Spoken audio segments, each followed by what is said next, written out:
Muso tele lajɛbagaw an ka folibaw ye sanga ani waati bɛɛ lajɛlen na min ye an ka kɛnɛ mandi Maliba politiko kɛnɛ ni y'a sigilen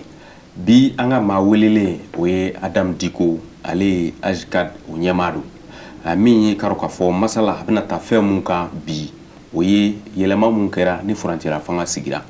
mun de ɲana mun de ko bɛ furancɛla fanga mɔgɔw kɔnɔ ayiwa maaw fana sigilen bɛ ka mun de kɔnɔ furancɛla fanga bolo masala a bɛna tali kɛ o kan wa min ye kuma ye an b'a di an ka maa welelen ma a ka foli bila an lajɛbagaw la fɔlɔ Adam i salamu aleykum muso tele sanfɛ waleykum salam an y'i wele an ka wele jaabi a diyara an ye an b'i fo k'i waleɲuman dɔn an bɛ kuma d'i ma i ka foli bila an lajɛbagaw la n ka foli bɛ Muso TV lajɛbaga ni a barakɛbaga bɛɛ ye y'a fɔ cogo min na ne tɔgɔ ye Adam Diko denmisɛnnin jɛkulu min sigilen don n'a ka baara ɲɛsinnen don faso de ɲumanya ani bɛɛjɛ fanga sinsinni ma n'a bɛ fɔ a ma AJCAD ne ye o ɲɛmɔgɔ ye donc a ye n wele n ye wele jaabi ne de b'aw fo parce que ni kɛnɛ sugu ninnu a b'an permettre an ka hakilina ye min ye jamana taako la k'o ɲɛfɔ donc n ka foli b'aw ye voilà. Ayiwa o diyara an ye an ka ɲininkali kun fɔlɔ o tɛ dɔwɛrɛ jamana bɛ taabolo min kan ni ko politiko kɛnɛ a bɛ jamana mara ko fɔ ayiwa ɲininkali fɔlɔ ye min ye wulikajɔ dɔw tɛmɛna san 2020 kɔnɔna na yɛlɛma dɔw kɛra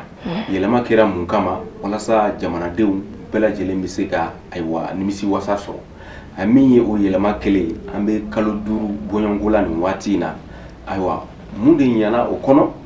ayiwa mun de bɛ yɛlɛma ayiwa minnu fanga dira minnu ma ni y'a fɔ ma ko furancɛla fanga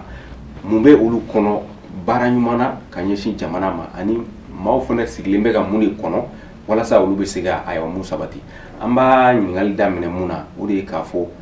aw ka yeli la mun de ɲɛna fɔlɔ yɛlɛma kelen kɔ an bɛ kalo 5 bɔɲɔgɔnko la bi baara jumɛnw ni jumɛnw kɛra ni mɔgɔw bɛ se ka sɔnni sigi a kan ni a bɛ mɔgɔ jigi sigi dɔɔni. Coup d'état kɛli ka se sisan ma parce que a ka kan o ka rappeler fɔ yɛlɛmani min kɛra fɛn min nana n'a ye fɛn min kɛra sababu ye o kɛra coup d'état ye n'o kɛra 18 août k'a daminɛ le 18 août la ka na se bi ma fɛn minnu kɛra n'an bɛ se ka an ɲɛ jɔ o la n'an bɛ se ka olu fɔ fɔlɔ-fɔlɔ ye mun ye fɔlɔ o ye président sigira parce que siɲɛ caman n'i y'a ye coup d'état mana kɛ i b'a sɔrɔ maa minnu ye coup d'état kɛ n'o ye militaires ye fanga bɔsili ka gɛlɛn olu bolo donc an y'a ye k'a fɔ CEDEAO impliquera o ko la kosɛbɛ o taara laban fanga laseginna civils ma hali ni dɔw b'a fɔ ko militaire don mais a kɔni dira mɔgɔ ma mɔgɔ min tɛ armée kɔnɔna na mɔgɔ min tɛ armée baara la donc o kɛra baara fɔlɔ premier ministre fɛnɛ sigira k'a ka gouvernement sigi fo ka taa bila CNT fɛnɛ sigili la donc o ye organe minnu kan k'u ka baara ɲɛsin camancɛ fanga in baaraw bɛ taa cogo di a taabolo ani laɲini minnu kan ka lasabati donc o kɔfɛ ka daminɛ olu organe ninnu sigili la ka na se bi ma an bɛ se k'a fɔ fɛn minnu an bɛ se k'a ɲɛ jɔ olu la k'a fɔ ko olu bɛ ka sira sɔrɔ olu bɛ ka kɛ déjà o fɔlɔ-fɔlɔ bɛ taa mun na o ye fɛn min ye accord d'Alger an y'a ye k'a fɔ processus issu du processus d'Alger an y'a ye k'a fɔ o accord min n'o ye papier ye min signera Mali gouvernement ani banbagaciw fɛ minnu tun bɛ Kidali fanfɛla la n'o kɛra sababu ye ka na ni bɛn ye o mɔgɔw ni Mali ni ɲɔgɔn cɛ ka se ka Mali ka kelenya ni bɛn sabati an y'a ye k'a fɔ o accord bi na waleya caman bɛ ka kɛ pour que ka se ka o accord ko in waleya donc o ye point ye mun kan ka fɔ mun kan ka lakale an y'a ye k'a fɔ ministère de l'administration territoriale et de la décentralisation fɛnɛ ye lajɛrɛ kɛ fɛn minnu ye société civile ani minnu ye politique mɔgɔw ye k'olu fara ɲɔgɔn kan pour que fɛn min y'an ka loi électorale ye min ye loi organique ye olu bɛ se ka kalan cogo di olu bɛ se ka falen cogo di pour que mɔgɔw ka laɲini ye min ye kalafili koɲa na o bɛ se ka don o kɔnɔ o bɛ se ka ta ba la cogo min na donc o fɛnɛ ye fɛn ye fɛn min ni an bɛ se k'a fɔ an ɲɛ b'o la olu bɛ ka lawaleya o bɛɛ kɔfɛ an y'a ye k'a fɔ fɛn minnu ye baara minnu tun bɛ sen na ancien régime fɛ o baara ninnu bɛ ka continuer fo ka taa se min ye kalanko ye an y'a ye k'a fɔ min tun bɛ enseignants ni gouvernement ni ɲɔgɔn cɛ notamment n'o tun kɛra sababu ye ka école datugu kalo caman an y'a ye k'a fɔ fo ka bɛn sɔrɔlo la enseignants ni gouvernement ni ɲɔgɔn cɛ donc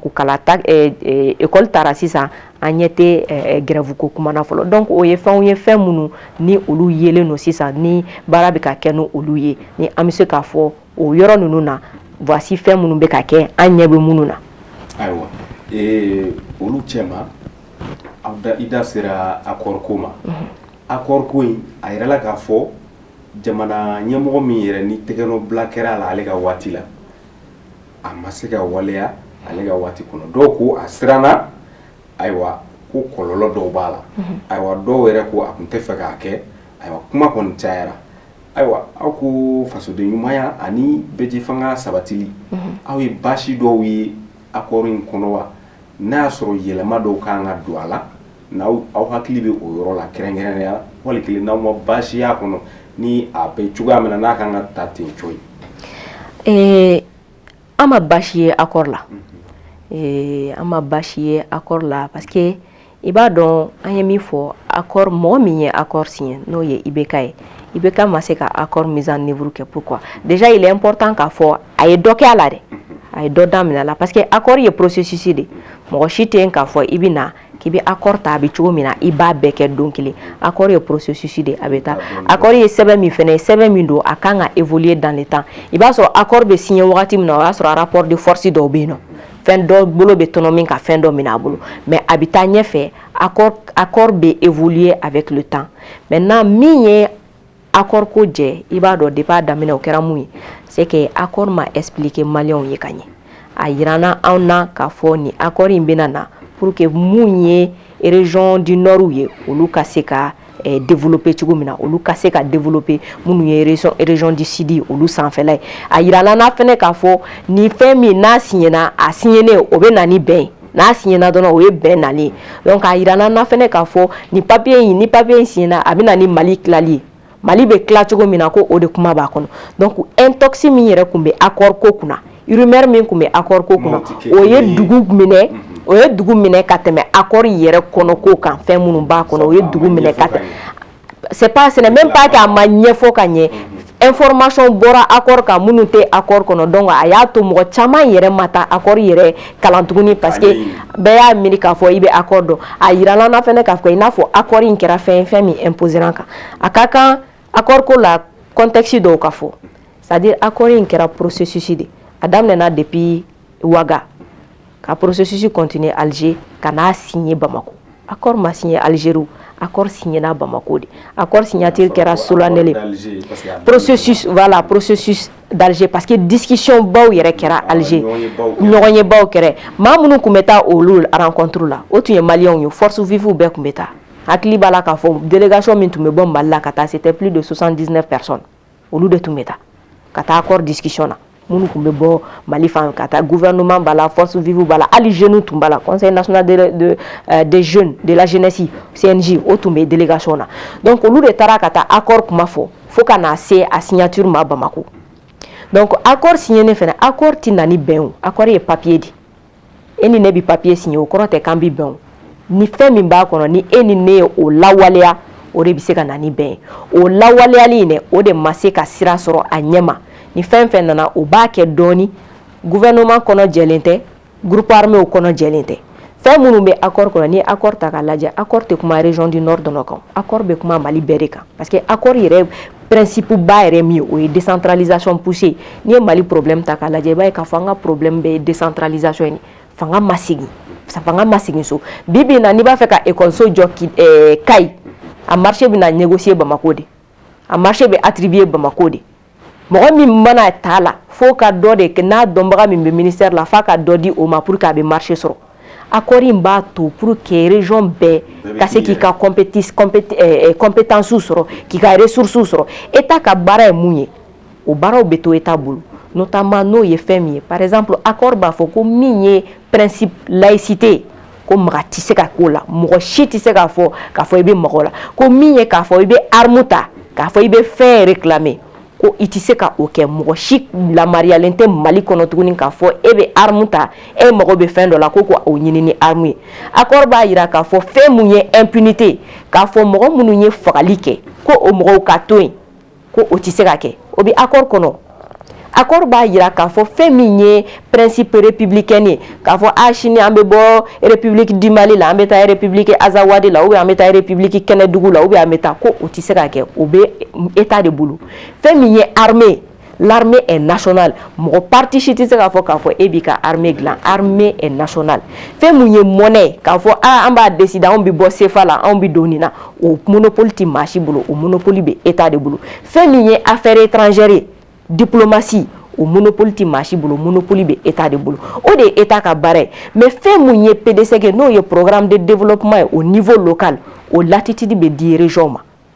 o b'a to région bɛɛ bɛ se k'i yɛrɛ développer Kayi réalité ani Kidali réalité tɛ kelen Kayi ressources ani Kidali ressources tɛ kelen i tɛ se ka ministère kelen dɔrɔn ta Bamako yan k'a fɔ o ministère b'a fɔ nin de bɛ kɛ Kayi nin de bɛ kɛ Segu nin de bɛ kɛ Sikaso Segukaw b'u yɛrɛ ka problème dɔn ka tɛmɛ an mun bɛ Bamako climatiseur kɔnɔ Gawokaw b'u ka problème dɔn ka tɛmɛ an minnu b'o kɔnɔ accord b'o de fɔ accord ko fɛnɛ ko ka priorité di région du nord ma ne bolo o fɛnɛ bɛ justifié o bi bi na ni e taara Kidali goudron 1 kilomètre goudronné a tɛ yen mɔgɔ min mana kɔnɔ ta Kidali n'a bɛ jigin a caman bɛ taa Algérie de ka taa jigin Gawo bi bi na ni e ko i bɛ taa Gawo i bɛ tɛmɛ pays fila de fɛ yanni i ka se Gawo Tombouctou la même chose bi bi na n'i bɔra yan k'i bɛ taa Tombouctou ou bien i bɛ taa Gawo i somɔgɔw yɛrɛ bɛ jɔrɔ n'i ye mais n'i bɔra yan k'i bɛ taa Sikaso mɔgɔ tɛ jɔrɔ n'i ye o kɔrɔ tɛ ko problème tɛ Sikaso dɛ mais fan dɔ ta ka jugu ni fan dɔ ta ye wagati min an bɛ Bamako k'a fɔ ko dɔrɔmɛ 10 yɛlɛnna buru prix kan o y'a sɔrɔ mɔgɔ minnu bɛ Kidali Gawo ni Tombouctou olu yɛrɛ buru sɔrɔli o ye luxe ye olu bolo donc i b'a ye k'a fɔ ko inégalité bɛ yen bon ni inégalité bɛ yen a ka kan i n'a fɔ min bɛ kɛ musow ni cɛw ni ɲɔgɔn cɛ a ka kan inégalité bɛ mɔgɔ min fan fɛ o ka pousser dɔɔni pour que ani dɔ in bɛ se ka bila yɔrɔ kelen mais o kɔrɔ tɛ ko problème tɛ ninnu fan fɛ n'i y'a mɛn bi an b'a fɔ ko il faut appuyer les femmes o kɔrɔ tɛ ko cɛw problème tɛ cɛw fan fɛ mais o kɔrɔ ye musow ta bɛ cogo min na n'u ma appuyer jamais a tɛ se ka se i n'a fɔ cɛw ta bɛ yɔrɔ min na donc o de don donc problème ye min ye c'est que accord mise en œuvre mɔgɔw k'u kɔnɔja ani k'a dɔn fɛnɛ ko accord ye mécanisme de papier de don mécanisme de don min bɛ se ka résultat dɔ lase ma accord signé tɔ an tun bɛ mun nɔfɛ la présence de l'État sur l'ensemble du territoire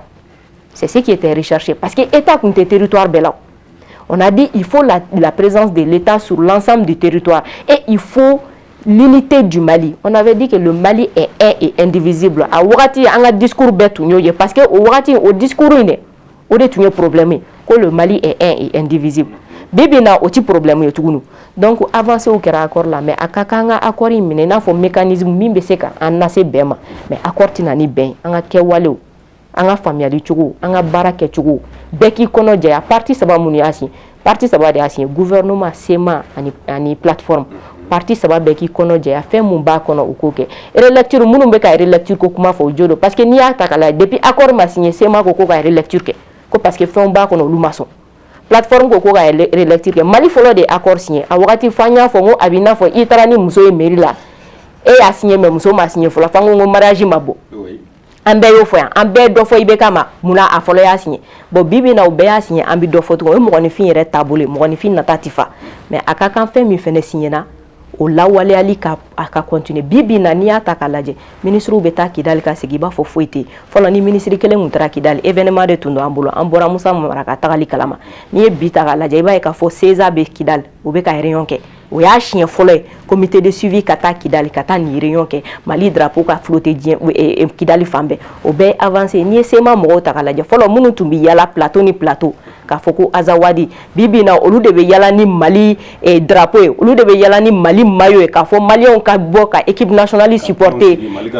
voilà bɛɛ ka don da kelen fɛ donc n'i y'o bɛɛ ta k'a lajɛ o bɛɛ ye résultat de o bɛɛ ye résultat de k'a dɔn fɛnɛ n'i ye accord o accord signé bɛn kama a bɛɛ la partie dɔ bɛ yɔrɔ dɔ bila compromis de don e bɛ se fɛn dɔ la e b'o to yen ne bɛ se fɛn dɔ la ne b'o to yen an bɛ fara ɲɔgɔn kan pour que ka don bɛn da fɛ mais accord tɛ yen diɲɛ kɔnɔ min bɛɛ bɛ se ka ko partie bɛɛ b'a fɔ ko nin kɔni nin ye accord parfait o tɛ yen parce que accord bɛ n'a ka sɔrɔ voilà parce que accord bɛ n'a ka sɔrɔ problème de bɛ yen donc ni problème bɛ yen ka ban solution de bɛ ɲini ka bɔ problème kɔnɔ o solution tɛ se ka kɛ ko bɛɛ b'a fɔ an y'an ka satisfaction sɔrɔ mais satisfaction min bɛ se ka na ni bɛn kelenya o bɛ se ka lawaleya cogo min na an ka continuer o sira fɛ pour que hali bi an ka unité in kɛ an kana hakili fɛnɛ an kana an dusu bila an hakili ɲɛ an k'a dɔn k'a fɔ semblant de paix o ka wusa ni guerre ye guerre a tɛ na ni foyi ye wa guerre tɛ diɲɛ kɔnɔ k'a fɔ ko kɛlɛ ye min ban a bɛ kɛlɛ mɛ aw laban in k'a sigi k'a fɔ ka bɛn ko dɔ la ye bi bi na an bɛ k'a fɔ mun an tɛ négocier ni Yadi Agali ko mun an tɛ négocier ni Amadou Koufa ye mais pourtant Amadou Koufa ye fagali da an ka armée kan ya agali fagali dankan mais bibi na yɛrɛ ka fɔ kɛlɛ in tiɲɛ yɛrɛ la a mɛnna a ti ka na ni sababu ye est-ce que an tɛ sigi ka fɔ kɛ ka bɛn ko la donc pour dire que c'est accord parfait c'est-à-dire i tɛ sigi ka accord signé ni mɔgɔ ye k'a fɔ i b'a tigi fɛ mais i bɛ ko dɔ de éviter i bɛ ko dɔ kusaya ni ko dɔ ye pour que ka ko dɔ éviter. o faamuna a ko bɛ sen na ko di min ye yɛlɛma mun fana kan ka don kalafili kow taabolo la n'o ye révision de la loi électorale ye a ye jateminɛ jumɛn k'aw kan bon ale bɛ cogo jumɛn na ani yalima a ka kan nin waati in na a ka kɛ bon an ye jateminɛ min k'a kan i b'a dɔn furancɛ fanga ka baara yɛrɛ ye ka se ka kalafili organiser n y'a fɔ fɛn minnu kɛra mais fɛn minnu ma kɛ minnu ma daminɛ o de ka ca ka tɛmɛ fɛn minnu kɛra kan parce que n'i ye nin furancɛ fanga in jateminɛ an y'a fɔ fɛn mun yɛrɛ ka gɛlɛn fɔlɔ o ye an ka taa réforme de la an ka système de falen mɔgɔ caman bɛ wuli k'a fɔ an de IBK la bi mɔgɔ tɛ se ka fanga la bi fanga de b'a yɛrɛ la bi ni fanga fagora fanga bɛ bin sinon karati maa si kɔ ka wuli ka t'i jɔ sira la ko ne de ye fanga bin maa si filan tɛ fanga ye n'i ye fanga binnen c'est que fanga de tun tɛ fanga la fɛn min bɛ fanga bɔ fanga la o ye kalafili kɛli a ɲɛjugu kan kalafili kɛli a ɲɛjugu kan o tɛ dɔwɛrɛ an yɛrɛ ye système min bila sen kan pour que k'an ka kalafili kɛ donc an y'a yira k'a fɔ nin transition ye occasion ye pour que an yɛrɛ ka système bɛ cogo min na système in ka falen a ka adapter pour que ni population ko k'a bɛ mɔgɔ min ta o tigi ka se ka o légitimité jouer o tigi ka se ka kɛ mɔgɔ min bɛ population ka préoccupation ta en compte o tɛ taa fɛn fɛn min ye kalafili gafe minnu bɛ olu ka falen an ka loi électorale falenni a bɛ na ni an ka constitution falenni o diyagoya parce que yɛlɛmali dɔw b'a kɔnɔ f'a ka don an ka constitution kɔnɔ an ye o de fɔ an taara atelier la an ye o kelen de fɔ an ko nin baara in bɛ cogo min na an bolo ministère de l'administration territoriale et de la décentralisation ale ka baara tɛ parce que ale impliqué len don kalafili ko la an bolo baara in a kan ka kɛ ni premier ministre ka coupole de déjà que ministère dɔ bɛ mun ka baara ɲɛsinnen don ko mara yɛlɛma cogo n'a bɛ fɔ ma refondation de l'état an bolo o de kan ka nin processus conduire parce que an ko ka ministère dabɔ kalafili ko la pewu bon maa min da kan ka bɔ a la n'o tigi de fɛnɛ bilalen bɛ k'a ko bila sen kan ale da bi bɔ a la cogo min na an bolo o da tɛ se ka bɔ a kan o da tɛ se ka bɔ a la n'a ma ɲɛ a da bi bɔ a la depuis sisan an ko fo organe de ka ta min ka baara bɛ ɲɛsin kalafili de ma ni ye ka a bɛɛ di o ma n'i ye anw ka kalafili kɛcogo ta k'a lajɛ an ka kalafili bɛ i b'a fɔ ko a bɛ bali anw na de n'a fɔra ko élection bɛ yen nɔ an bɛ to ka ɲininkali kɛ est-ce que a bɛ se ka kɛ est-ce que nin bɛna se ka kɛ comme si an sigilen tɛ n'a a bɛ bali an na k'a sɔrɔ an dɔw b'a dɔn ko n'an ye élection kɛ 2022 san 5 o kɔfɛ an kan ka élection présidentielle kɛ tuguni an kan ka législatif kɛ an kan ka communal kɛ an kan ka régional kɛ o dɔnnen don baara tɛ kɛ k'a fɔ ko ni élection tɔ tora 3 mois mais an bɛ kalafili cogo min na a bɛ n'a fɔ an bɛ kalafili organiser 3 mois élection tɛ o ye kalafili ye processus de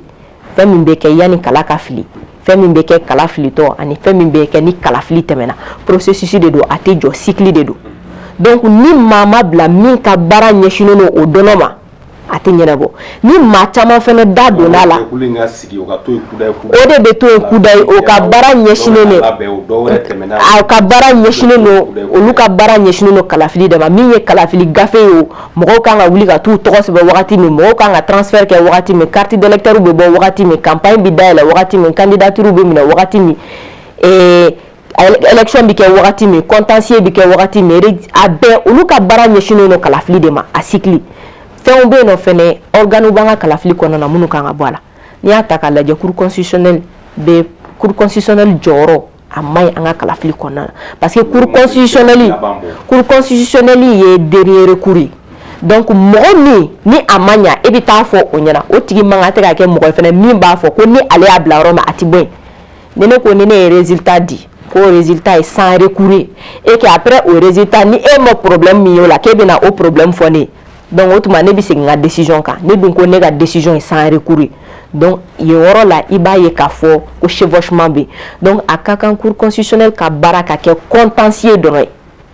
fɛn min bɛ résultat di o ye organe unique de gestion ye ale de bɛ processus bɛɛ kɛ ale de bɛ résultat di maa min n'i ma sɔn o ma i bɛ wuli ka se cour constitutionnelle ma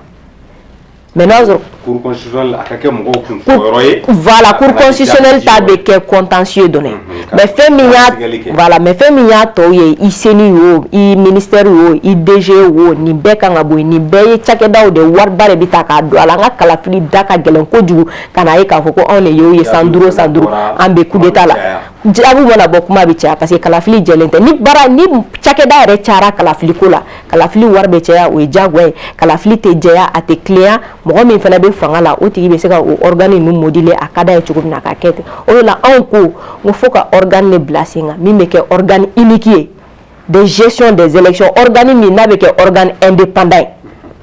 indépendant à c'est-à-dire mo chika influence taka mo min be pouvoir la o ka jamana mo to la o buka barake donc olu ka bara nyeshino no kala fili doma donc anye o de fo atelier ko nana wa ambi continuer ko de fo parce que en bolo o donnant de beke solution pour que anga bon ni coup d'état répétitif lin kono parti politique vous fene ka tabolo e wa kala fili tabolo temenen ko parti politique vous fene ka tabolo wa ku ba fa ka yelama do fana na ni be fene kuma be sina ina fo ambe yorom na sa parti kema fla ni ko de be mali kono wa olu ka fara nyonkan ani kala fili tabolo wa fa ka yelama do fana na effectivement loi électorale et relecture be sina et car il a déjà qu'a fo machamamba fo ko parti kema fla de be malla parti kema fla oti problème parce que on tarani système mais on tarani système multipartisme ni amatani na fo américain nga système ka fo biparti ou parti fla dono de beno ou triparti parti sabadno anko multipartisme achama ni ataka la 91 revendication follow otunyo yo ko angata multipartisme na ko parce que parti kele ne comme parti unique o ron ko na ali musaka munu fene be di parti politique musaka munu be di parti politique ma o caractériser le no et loi kono et parti politique ka charte kono mais ibaro kuma chama mali la gafe nunu anti akala wa gafe nunu ni kofe kuma o bora kofe kuma nunu be dugu mine kateme femi yere be gafe konnaka bibi na ambaye ka fo chamamba fo ko kana parti politique ko ka parti politique ka financement tike ni aw yere nyininga aw munu be société civile la am bolo parti politique ka financement ko yere de kanga to a place la parce que anko bi mu wari point mi be anga élection kono na masabali na continuera ta fantanti se ka ke candidat mali kono kuma te ka fo be élu état de mis des partis politiques ma o wari ne kan parti politique permettait ou ka éducation citoyenne ke o wari ne kan ku permettait ku préparer kata élection na o wari ne kan ku permettait ku ka campagne ke mais ko chama fana ba tata ka blau parce que audit tike parce que audit te ka nyema parce que ako kan ka chugu mi atikete do rebe parti créé o na fo mu do kam bo do be parti créé o na fo mais adile a fene folo no ni mali ta kala je parti politique ni be o wari bénéficiaire mais parti bidru ko parce que charia do folo chamamba mi ka fo ko parti politique keme fla be war mine a keme fla be ti war mine de parce que critère ou fene be munu go critère dafa olu de bo war mine maintenant akaka bibi na o auditi de kake parti politique be war mi mine wa dun tugori ne RPM ta kala je RPM milliard kele ni million keme saba soro a war be ta tugodi a war be gérer tugodi est-ce que be mo informer ni révision de liste électorale be ke est-ce que be mo labo est-ce que be kuna foni di est-ce que bu ka mo sensibiliser avec tugodi o de auditi ti kake mais ni yanga élection ta kala je iba soro mo kilo kele ni présidentiel yere ta kala je en moyenne a kilo kele bi 30 milliards de campagne na Fantambi se ka fo ki be ke candidat au jamana ka 30 milliards Fantambi se ka fo ki be ke candidat au jamana kono ki be ta nyefe ko war mugu bayin to nyefe amano ni anga élection temele laje anga élection présidentielle 2018 temele la ba ka fo candidat au war mi dola c'était 30 milliards candidat de c'est-à-dire a war farale nyogon kan mu dona élection na campagne la e fanta no so fanta mimbola no so e ka warte million flabo e be ta nyefe o lan kongo parti politique a possibilité ere di parti politique ma ka war were do politique ko la minte war mi diruma o ere de ka boala aka dans état de financement midi o ba to anga système be se ka dia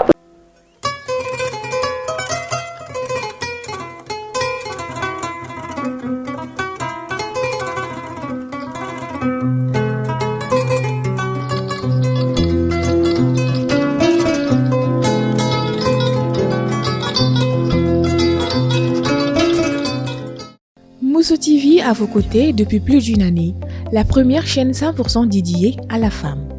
Pour vos spots publicitaires, vos clips vidéo, la couverture médiatique de vos événements et vos diffusions, Mousso TV reste à votre service. De plus, nous vous proposerons des émissions de divertissement, de santé, de VBG, violences basées sur le genre, de cuisine, de mode et de culture. Mais avant tout, Mousso TV, c'est le média qui vous donne la parole. Pour toute autre information, contactez-nous au 66 71 50 06 ou au 69 88 51 30. Mousso TV, le monde à travers un regard de femme.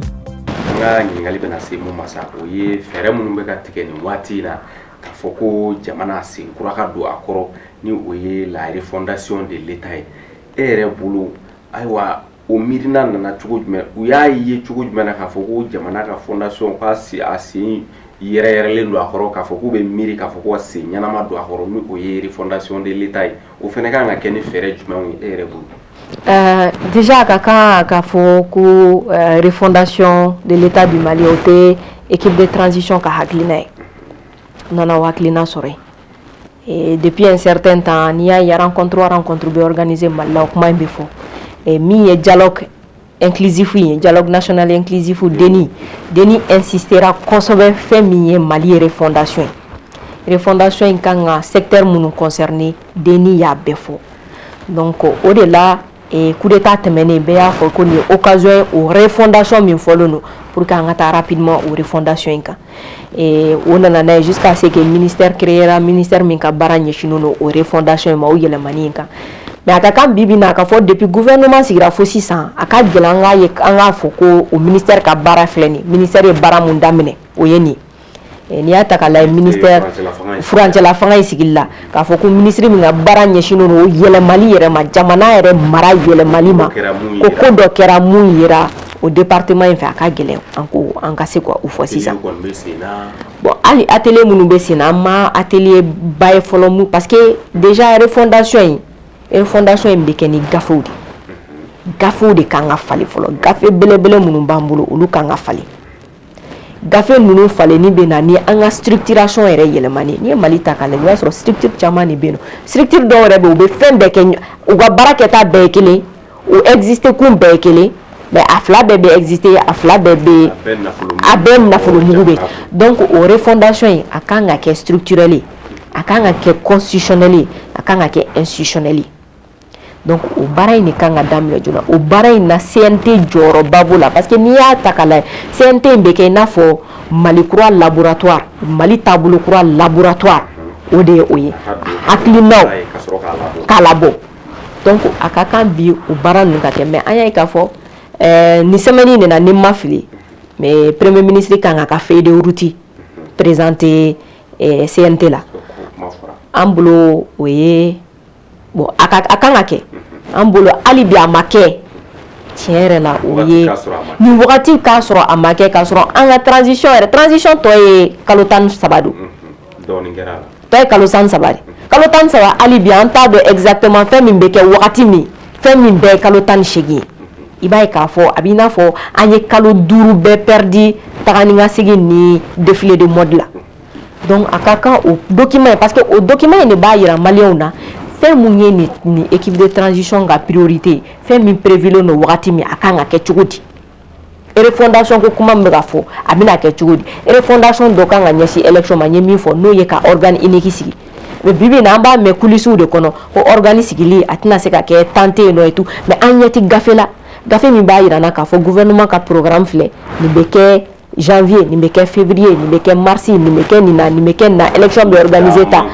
kala fili wolo vla de kanga ke ni wakati na ni kanga ke ni wa an kanga kala fili wolo vla de organiser ni élection labana ni maus ki le meka ko koloma munun kono o ye transition ka bare kala fili krengere yana kala fili nunu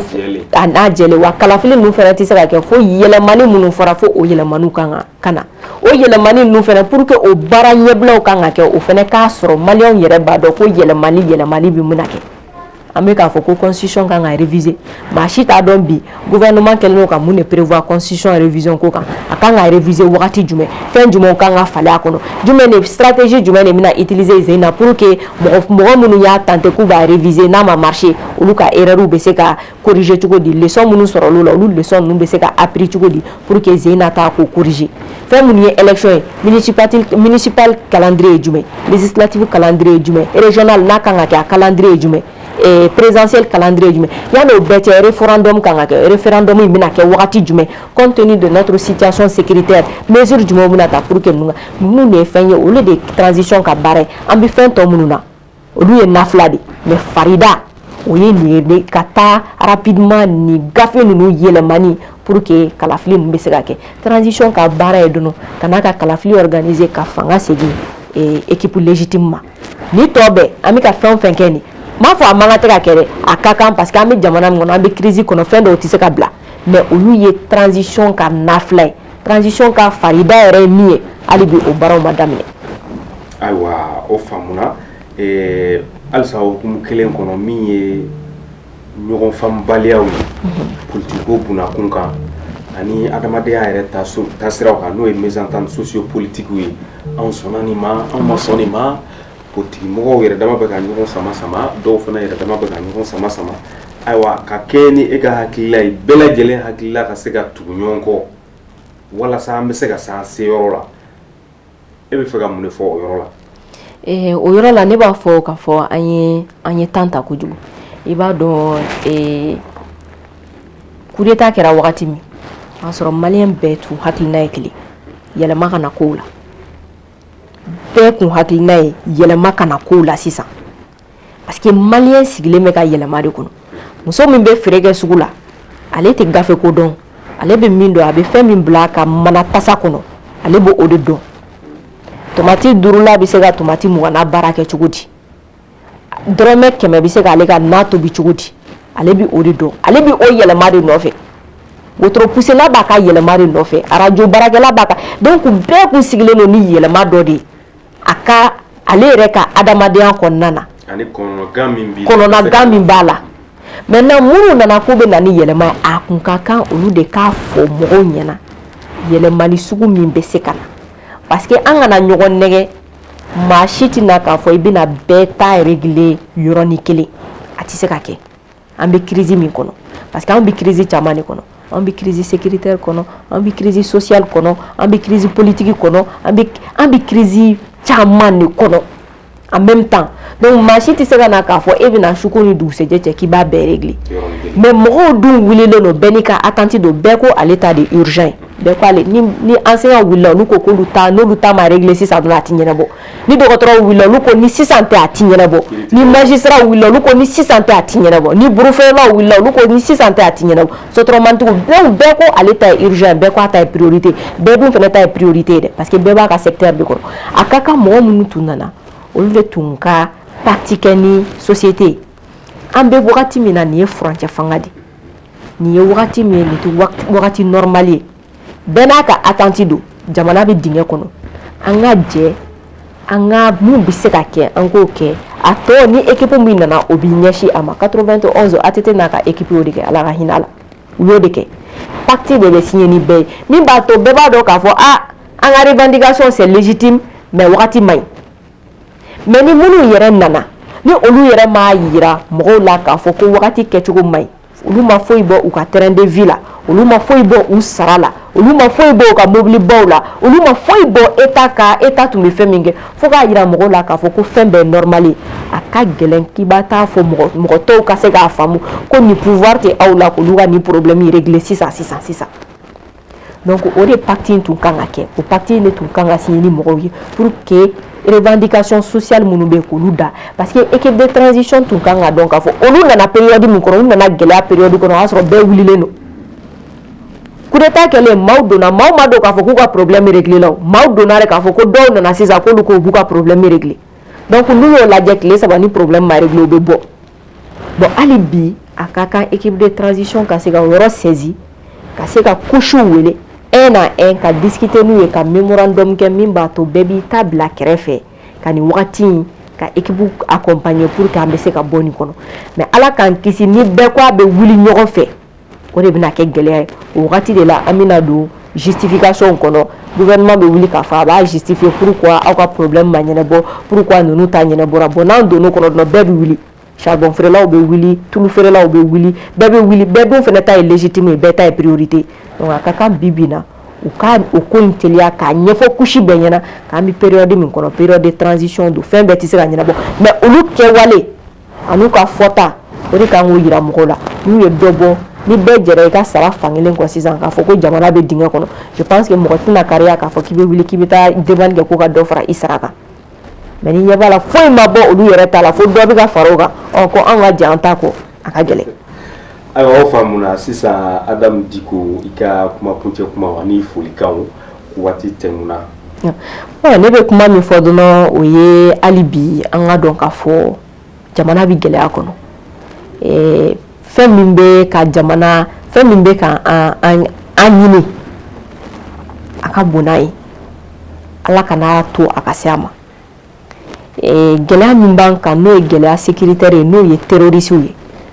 n'an ɲɛ b'a la k'a fɔ hali puissance mondiale olu dɛsɛlen don o la an bɛ se k'an yɛrɛ ɲininka ala de bɛ se k'anw bɔ a la donc a ka kan an ka ɲɛsin fɛn minnu ye priorités ka ɲɛsin olu ma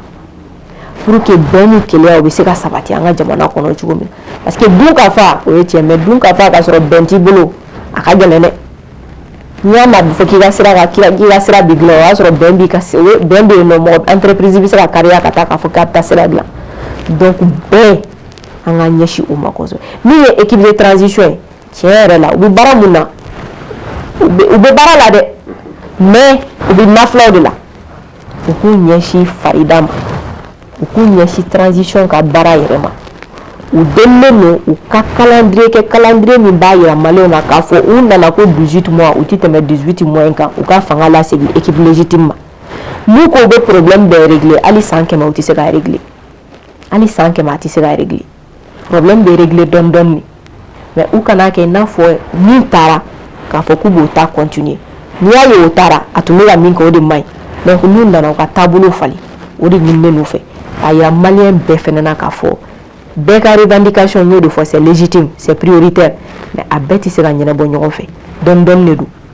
an kɔni bɛ min ɲini hali bi an ka dugawu kɛ an ka jamana ye hali bi ala ka jamana basigi hali bi ala ka an hinɛ don an ka faamaw la hali bi fɛn min ye an yɛrɛ ni ɲɔgɔn cɛ ye hali bi fɛn min ye solidarité fɛn min ye bɛn et surtout fɛn min ye honnêteté hali bi o ka na an ni ɲɔgɔn cɛ an ka se ka kariya k'an sigi ka tiɲɛ dɔw fɔ ɲɔgɔn ye ka bɛn kow kan ka baara kɛ ɲɔgɔn fɛ o de ɲininen don an bɛɛ fɛ. ayiwa o faamuna o bɛ dansigi an ka bi sigi kɛnɛ la ni o ye politiko kɛnɛ ye an ka bi maa welelen o tun ye Adamu Diko ka bɔ AGCAT o kɔnɔna na o ɲɛmaa o ye ale ye muso tele sanfɛ an ka politiko kɛnɛ bi ta an b'a bila yan an b'a fɔ aw ye a k'an bɛn waati wɛrɛ inshallah.